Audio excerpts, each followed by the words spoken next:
things are heating up in Britain, and honestly, I think that it's going to come to a head at some point when someone on the other side does something terrible. Because I think that's really where this is going. I mean, as you can see, the flag campaign is still going very strong. It's being called contentious by the Mayor of Manchester, Greater Manchester, which is great. And then, of course, we had this video of the two sisters going around. The one with the knife and the axe being the younger one, who the older sister is trying to protect from an immigrant who is filming and harassing her. Now, Basil here is right to point out that you hear the fear in their voices. I'm not sure how exactly to put this, but this is evidently not the first time that this has happened to these girls. They didn't choose one day to go out armed and then happen to coincidentally bump into a migrant who was going to harass them in the streets. This has clearly happened before.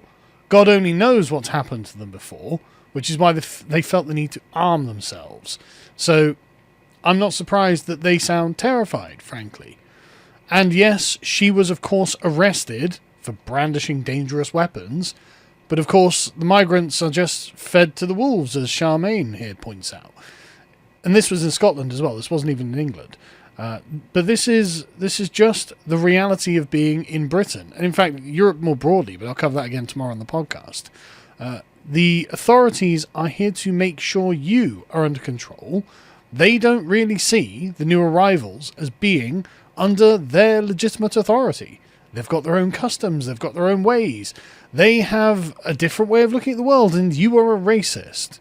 So you are the one who's policed, because you, it is expected, will cooperate with the police. And this really does just hammer home the point, doesn't it? When daughters need to arm themselves against new arrivals on the streets, how much longer can liberals pretend multiculturalism is working? And moreover, is there a limit to the number of children that they're going to sacrifice to their ideals? And the answer to that, you and I both know, is that no, there is no limit. There is literally no limit to the number of dead or raped children that the liberal will say, you know what, maybe I was wrong about this. Maybe actually this isn't what I was after. Maybe actually people from different places on the earth are actually different and actually not compatible. They will never, ever back down from this, you know. But you see this kind of mythologizing of this young lady going around. And this is lovely. This, and it is nice that our American friends are doing this. But it is a damning indictment of what is happening in this country. And the AI art makes her look, honestly, braver than she was. It's not that she's not brave, obviously. But she's also terrified. She's also deeply afraid. And I saw people saying, well, you know, women voted for this. It's like, well, look, man, she's like 12. She didn't vote for any of this. This has been done to her. And honestly, many of the victims of multiculturalism are in the same boat. These are people who are not people who chose to have this. They were way too young to make any choices. And they had it inflicted upon them. So anyway, we're in the position where this meme is not even inaccurate. You can either defend yourself and get arrested, or you can leave yourself to the tender mercies of the imported rapists. And the government knows which side they're on. They know, and they've made the choice. Then you get other people pointing out, the reason this photo resonates with people is because we are beginning to understand the physicality of the conflict. We are abandoning abstractions after years of deludedly believing we could vote our way out of this mess. Well, the thing is, it will still be voting that does actually resolve this in the end, to be honest. Believe it or not, I know that a lot of people don't hear it, but we will end up voting a hard right government into power, and they will eventually denaturalize and deport millions of foreigners who are allowed to come here against our will. That's how this is going to end up going. There isn't going to be some sort of race war as it is. There will be sectarian conflict, but it won't be directed by the states. It won't be something, or there won't be armies fighting over things. It won't be a civil war as we traditionally understand it. But eventually, a hard right government, democracy will limp along, and eventually a hard right government will get into power with promises of just removing these people from our lands. And that's what will happen. Because again, people, I know Americans and Europeans have trouble believing it, but the British Parliament is completely sovereign. We can do with it what we want, and we just have to have the will to make it do the things we actually need it to do. But anyway, so you, of course, are aware that the Restore Britain rape gang inquiry is underway, and my goodness, already, they haven't even released like any major findings yet, but already that Charlie's involved with it. And he says, we don't know the true scale of these atrocities, but this new data, you can be sure there's only 1 or 2 degrees of separation from you to someone directly affected. 85 local authorities across Britain have Islamic rape gangs.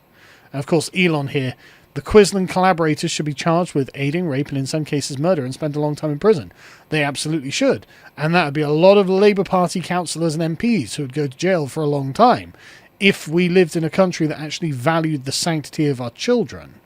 I mean, the Conservatives could have done this at any point, right? The Conservatives could be like, wait a minute, are these Labour councillors actually, and all these Labour-run police, are they all involved with the grooming gangs? Oh, they are. Oh, well, you guys are in trouble because we're sending you to jail forever, is what they could have done. But no, it takes the independent movement, Restore Britain, hopefully funded by Elon Musk, to actually get any motion on this. But like I said, we're going to get a hard right government at some point, and man, I tell you, when it comes, the whiplash is going to be brutal. Absolutely brutal. Nick Dixon is correct to frame it as the greatest atrocity in our history. And it really is. It's genuinely hard to think of anything worse that has happened to the British people. And mostly it's in England, but you can see it's in other areas as well. Scotland and Wales, Northern Ireland, you can see. And like I said, this is just crazy. Absolutely crazy. But it's always the same profile.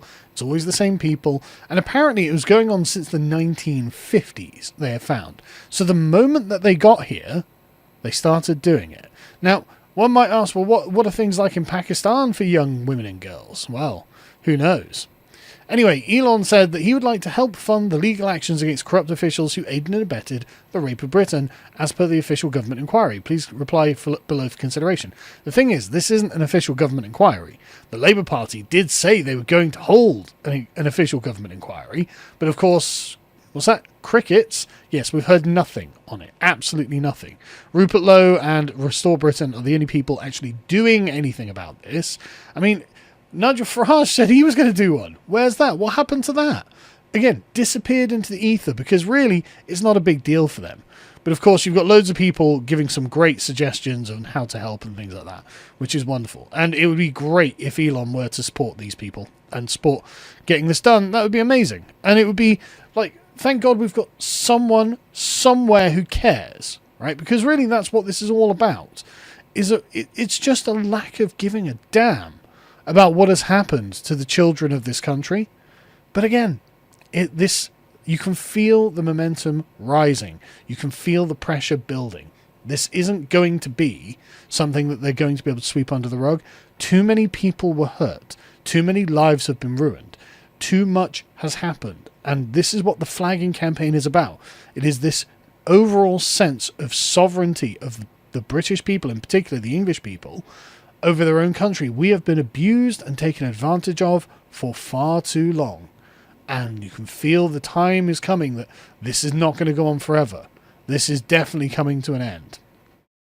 And Elon, of course, has spotted that Nigel Farage is, once again, behind the times. Now, Nigel came out and said that he was going to deport 600,000 illegal immigrants in his first year. Why so low? Why not more? We know that there are at least going to be about 2 million illegal immigrants in the country, but there are going to be, and the rest, what about all of those other ones? Why not deport them all? Like, go through the communities with, like, deportation squads. Let me see your paper. Are you illegal? You're illegal. Right, get out. Because these communities are an anchor to the illegals.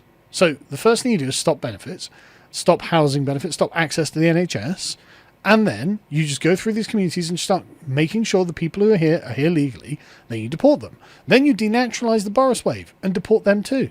And the combined efforts of manually removing them, the illegals, and just turning off the benefits will just encourage millions of them to just leave. They'll just go.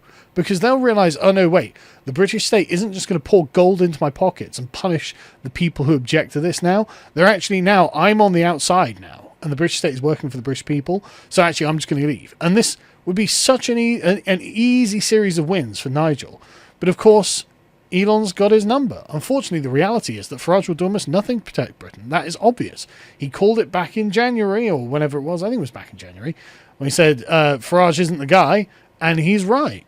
Existing law is clear that anyone who is an accessory to aggravated rape or murder, especially of children, is guilty of a serious crime and must serve time either in prison if a citizen or be deported if not. The government simply needs to enforce the law. Now, of course, a Labour government would never enforce this law because there'd be their people they'd be sending to jail or deporting. But a different government could easily do it, and Nigel Farage could easily commit to this. He could easily commit to doing this to the Labour Party. But as Rupert said, no, he doesn't have what it takes. Ben Habib, no, he doesn't have what it takes. Again, Advance is Ben Habib's party. Go and join it. It's the best we've got. So go and help him out. Go join it. Why not? What harm can it do if we have somewhere politically that we can go to? But again, like, this is all things whose time are coming, and you can see how Farage. A year ago, he was saying to Stephen Edgington, oh no, mass deportation is not feasible. I don't want my name attached to mass deportations. It's not my ambition. To now, I will mass deport 600,000 of them. Blah, blah, blah. It's like, oh, really? Why is that? Because the tide is turning, right? The pressure is building. They can't just call you a racist. They can't just diffuse this. Things are way too far gone for that. And so things are slowly but surely changing.